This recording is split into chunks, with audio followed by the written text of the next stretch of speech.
Welcome to the Weave instruction video. We have a couple of topics, beginning with character creation. And so we are showing here a new game where we want to invite player. We just go into the settings and copy the campaign code. We can also scan using QR. And then we now switch over to the player side where we log in via Google single sign-on. We see the first time entry screen here, so we can join, create, or try the demo, which is shipped with every new account joining. So here we'll be pasting the code that we just got from our DM, and it's easy as that. We are now in the campaign. We don't have a character though yet, so we will create one. And we see some pre-filling here. We have visuals that we can set for character view, portrait mode, or atmospheric. We have some role-playing elements like the personality, background. But also we are looking at Dungeons & Dragons 5th edition here. So all of the rules are in this overview. We can see the standard reference document rules being implemented here, which allows us to set all of these rules and ability scores, etc. that the SRD would feature.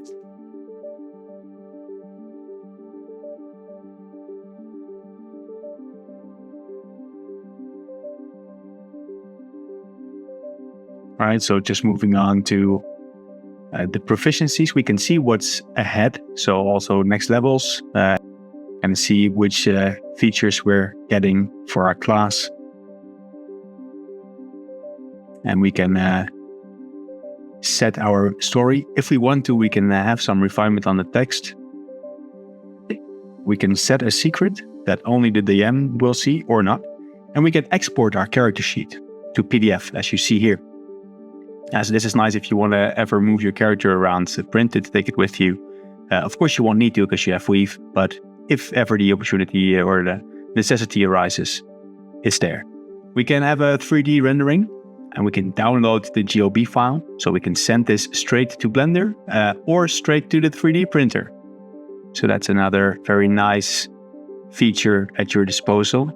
Here we can see the 3D render in Blender.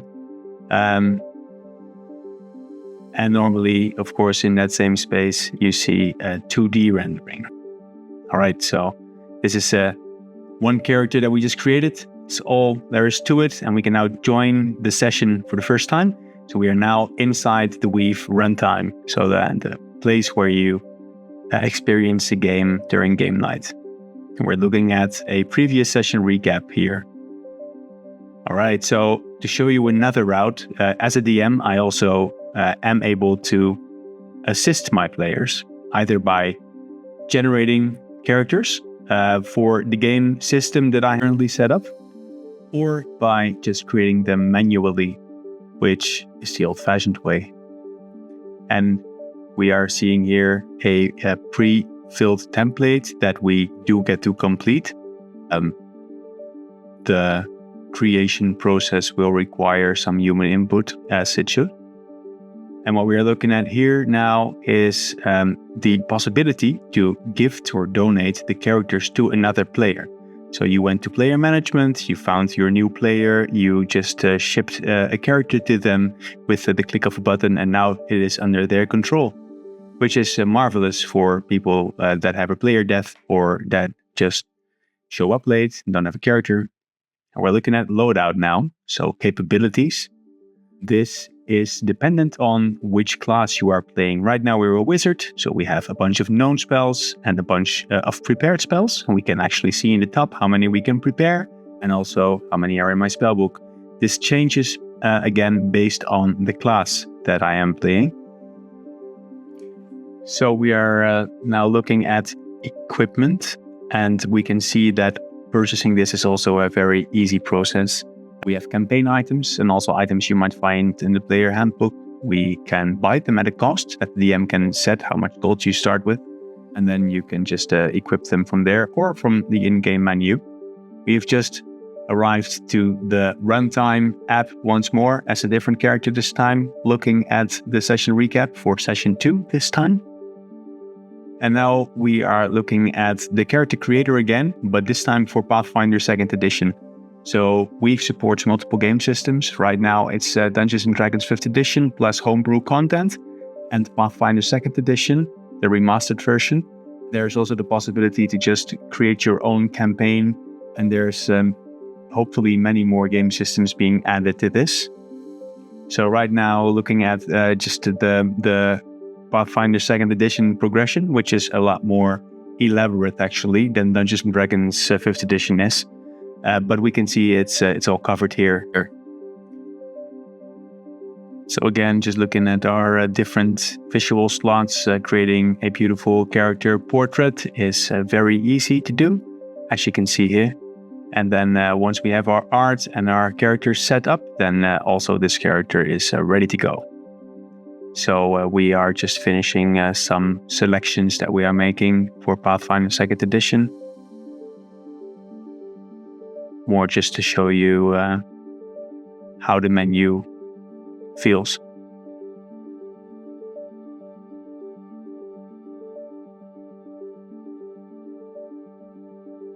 For ancestry feats,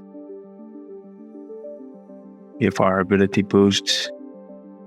We have a nifty way of tracking what level in the DMEL we have accomplished for each skill. And then also we can see our hit points and see our level progression. All right, so now we can see that we have characters with 2 different game systems. Only the one that is on the game system that the Dungeon Master has set is usable at any time, of course. And again, we see that the capabilities where we select our loadout is now in the style of Pathfinder 2nd editions. So we see our action economy is updated. We see that our spells prepared, the way it works, is now bound to Pathfinder 2nd edition, or the Oracle in this case. And also we see all the sort and filter possibilities that we have. So let's go ahead and just search up Enfeeble. There we are. We learn it first, and then we can show our spells. So let's set that to Enfeeble. There we go. And then we are done with setting the loadout for our character in Pathfinder style. Now we can enter the game. So here we are at the runtime again. And here we actually see all the spells that we prepared, including the Enfeeble that we just set and the Bane that we just set. There we go. So more on that part later, the actual game spell casting. Some extra features at your disposal. We can set the dice preference. We can look at our lore at any time as a player or a dungeon master. We can look at our item inventory. We can give items away as well. And we can schedule our next session right there inside Weave. We have some other settings, performance improving ones if we need them, or a light mode if you want to hurt your eyes. All right, world building. For Weave, you go to the Forge, and then let's go ahead and create a new campaign. And then you can use Incant as a feature to speak your adventure idea into the mystical stone tablet. It will present you with a summary, and if you approve it, you can confirm, and you go to Weavy's workshop where we can approve and further refine our adventure, and just like that create our Weave format. On the left side, we see our module overview. Weave is built up out of modules, acts, and structures. So we've clicked on a module. We are looking at the acts inside. Now the acts contain one or more elements that we can move around, delete, add as we need them. We can create them, we can drag them in. And we are now looking at story beats, which is a convenient way for a dungeon master to track the important highlights of the evening. Just what marks the hits. Okay, so we're now looking at the movement of an element onto a act. We can always see the related items. We can generate art or upload it. We have all of the parameters that we can set, such as whether the item is available inside the shop, if it has any special function, what type of item it is. And we are also able to share items with our players to spread the lore and only those bits that we want to share. We have a few of our related elements. We can always see how many items we are sharing from a module. And we can conveniently click our way through the entire structure of the weave that we have created. So we're right now just doing some maintenance. All right, now we can move to maps. Every location can have a map. We can upload them. Again, we also have a means of generating them if you wanted to. We can add a grid. We can control the grid. We can add fog of war. And we also have some options here to control the fog.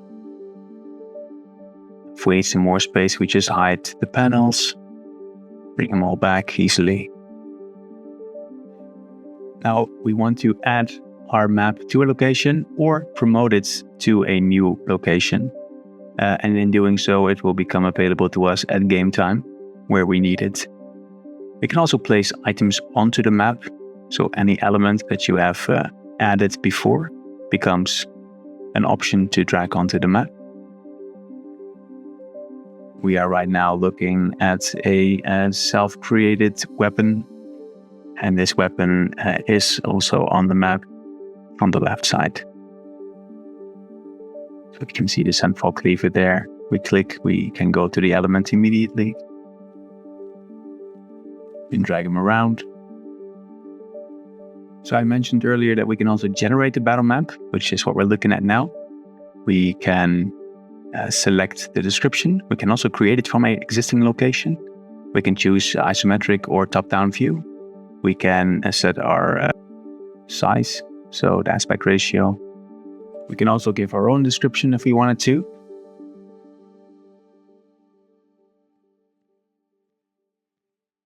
And then we just hit generate, and it's going to take some time, and it will come back in a moment.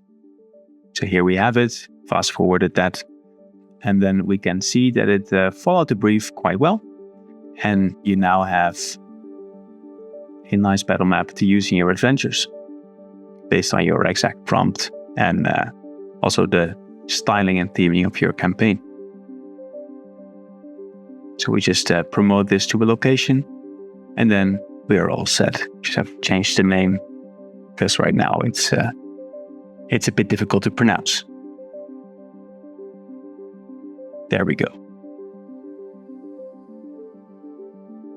Good. So you've seen how easy it is to generate a map. We can just configure it as we need. And there we go. So we have some filter and sort options. Of course, we can filter by tags. We can sort by newest, whatever we need. We can also drag our modules around as they are chronologically more logical. If we wanted to, we can also filter by what has been shared with our party members. That's a nice functionality to have. You can see where the lore is. And of course, you will have canonized and draft items living side by side. This is your way to keep it organized. So the important thing to do now that you're all set up is to activate your module. You do that in the right-hand panel as we show here.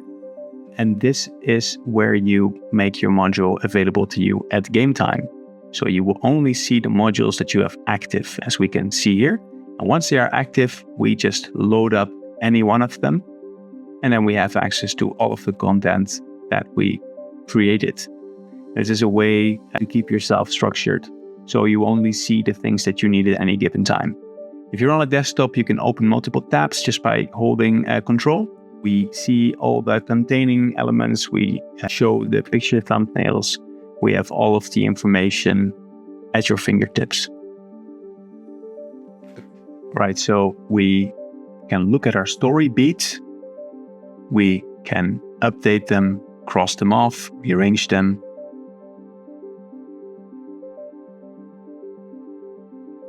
Never lose track of where the adventure should be going and where it probably won't go, knowing your players. So this is the entire prep to play process. All right, so running the game. You've done your setup. Now we can connect a display if we wanted to at game night. We can use a television or a tablet or just the phones of all the players, adding some beautiful weather effects as we go. Now we see that we have activated our module. just like we should, so that we have our content available to us at game night. And then we can rest our players. Players can enter. We look at the beats that we don't want to forget. We can cast anything to our players straight to their smartphones. And we can jump in, open a map, start combat from the map if you wanted to. Roll initiative. There we go. And now that we are in initiative, players can move their own characters if you allow it. And then we can add anything to the map at runtime that we might have forgotten or that might show itself that was previously not there. Now, we have access to all of our lore. Just like that. The players can also read up on any lore that they might have forgotten. We can initiate any role type that is relevant to the game system that we have selected. And then the results come in. We can initiate a ready check to see if everyone's ready for us. And we can also set a timer if you wanted to.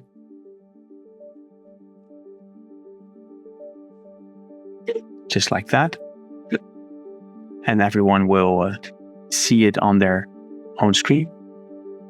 All right, so having slowed down a little bit, let's look at a map situation. We've unloaded the map so that we can make some changes as a Dungeon Master. Now we're back to showing it to our players.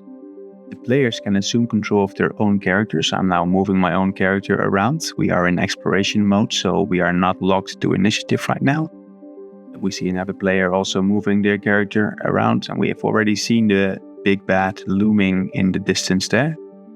All right, so we also can start combat from the map, as we are doing right now. So the Dungeon Master has decided it's time. Everyone gets a roll initiative prompt, 18, not bad. And then we see that we are in the initiative cycle. So from here, we can, as a Dungeon Master, of course, change the initiative order, add someone to the initiative order if you wanted to. And then we have convenient ways to just switch between that initiative view and the map again. So let's toggle back. We can just control the turn order from here. So let's say that we are right now using our turn to move around and maybe cast a spell. Fireball it is, yes. All right, so we place our AoE marker, and then we see that a bunch of targets are affected. As a Dungeon Master, I now have to make some rolls. Let's do that all at once. We are playing here with the digital dice. It's much nicer to roll the actual dice, if you ask me, which is also absolutely possible with Weave. Pretty nice damage, look at that. So we just wiped the floor with 2 out of 3, and the other one is hanging on by the skin of his teeth. So this will be an easy mop-up situation, as it so often is after casting Fireball. Right, so I want to just hide the ones that are no longer participating, and then we pass the turn. So who's up next? Our dwarven friend is ready to make their move, and they move their character right to the wolf's face, ready to deliver the killing blow, undoubtedly. So we are selecting our target, we are selecting our attack, powering it up. We are making our attack roll. What do we have here? Well, he can't win them all. So we are now awarding the Sunfall Cleaver that we created earlier to our player for their valiant attempts. So Vesk Ironpsalm receives the lore weapon, and we can equip it. So as we are looking at the Dungeon Master view right now, we can see our players' inventories at all times. We can award them XP for their bravery in battle. And whilst we're looking at Drathis, we can also see a caster point of view. We have some more spells, so we can search them. We can cast our Bless. We are now seeing the effect of that on the players, and it will be mechanically correct. Back to the combat view from a different battle this time. This is the DM view, where we have availability of all the spells. in Dungeons and Dragons, because we need to wreak havoc in any way we so choose.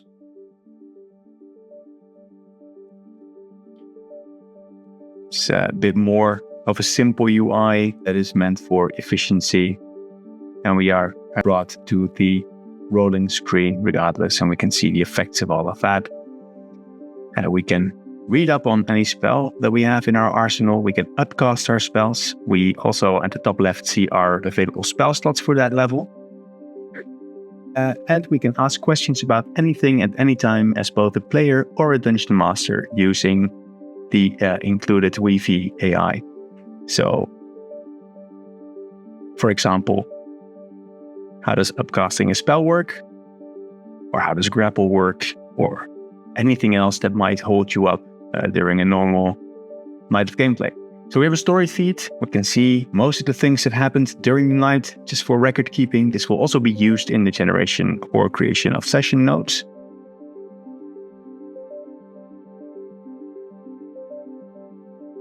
And once it's time to end the session, we can write off a nice note. We can also come back to it later to add an image to it or just create some more depth.